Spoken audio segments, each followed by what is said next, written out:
Hi everybody, Jordan here again. I just wanted to talk to you today about kind of what I've been using as my investment strategy in the last year and a half or so. It's really simple. I really like to focus on things that don't take a lot of time to research. I'm not spending all this time researching individual mutual funds or ETFs or stocks.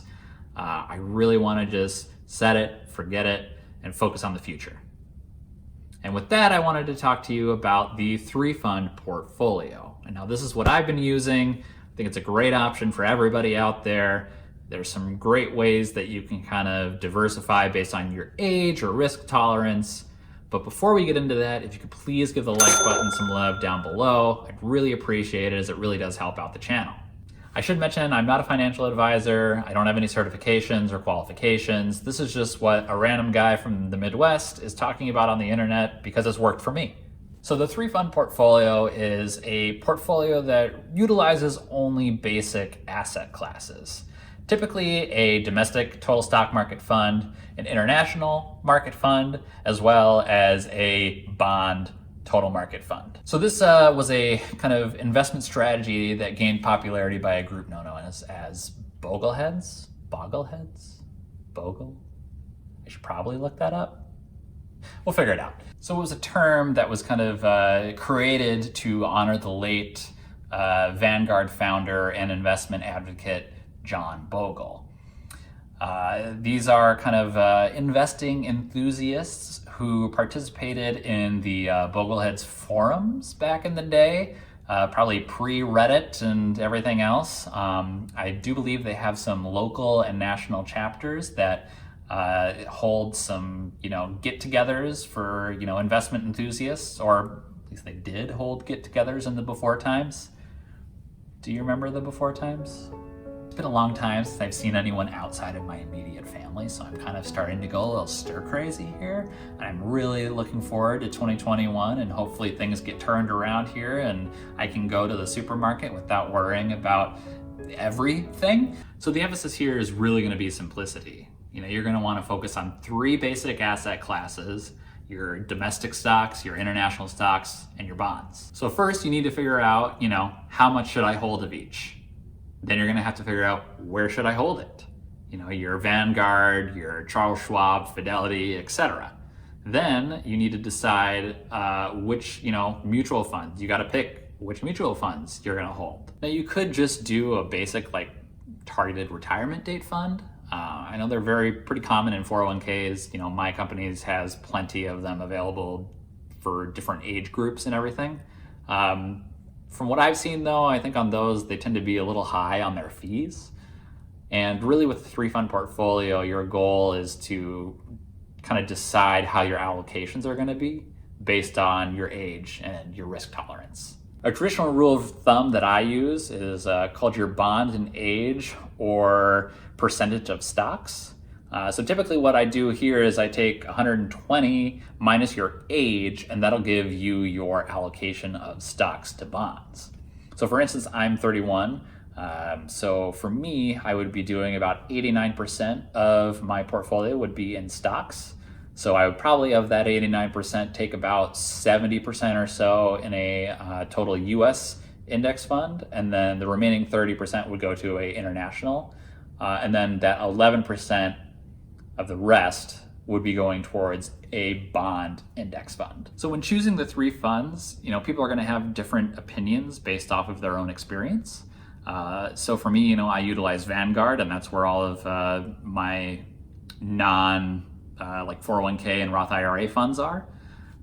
Really, for me, what I focus on though is really finding those low-cost funds that really represent a broad portion of the market. So given that the Boglehead forums are, very Vanguard focused, the funds that they recommend are going to be the Vanguard Total Stock Market Index Fund, the Vanguard International Total Market Fund, and the Vanguard Total Bond Market Fund. So some alternatives here would be, if you have Charles Schwab, you would be focusing on the Schwab Total Market Index Fund, the Schwab International Total Market Fund, as well as the Schwab US Aggregate Bond Index Fund. That was a mouthful.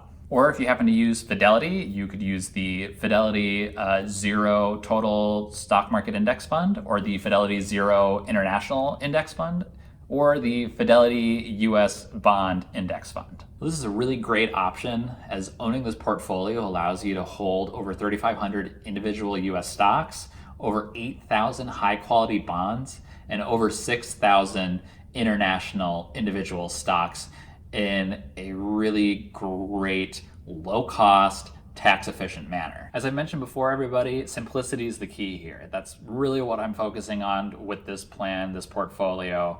As you know, with all this exposure to these different stocks, you're going to be less likely to panic and sell off these funds as you would an individual stock. Like I said, if Tesla suddenly dropped 60%, you might freak out and go, oh no, Elon said something weird on Twitter, I'm gonna sell. This really provides you a good option to kind of lessen your exposure to those individual stocks. One thing I think is really important is that you, the individual investor, very unlikely that you'll outperform the market.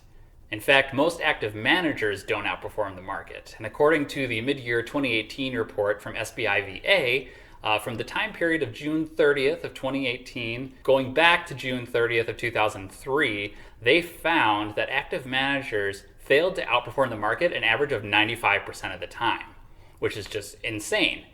And I read an interesting analogy about this that stated basically, if you could guarantee a score in the top 95th percentile of the GMAT, the GRE, the LSAT, or the MCAT without studying, wouldn't you do that? I know I would. Back in 2018, early 2019, I was spending a couple hours every night studying for the GMAT. I was not looking forward to it. I was stressed out about it. Mercifully, I did okay enough on it that I was able to get into an MBA program.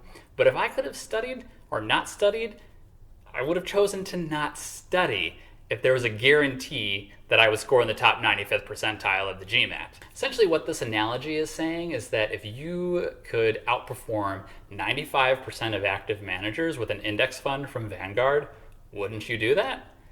And that doesn't even take into factor the low expense ratio of just 0.04% on most of the funds that I've mentioned.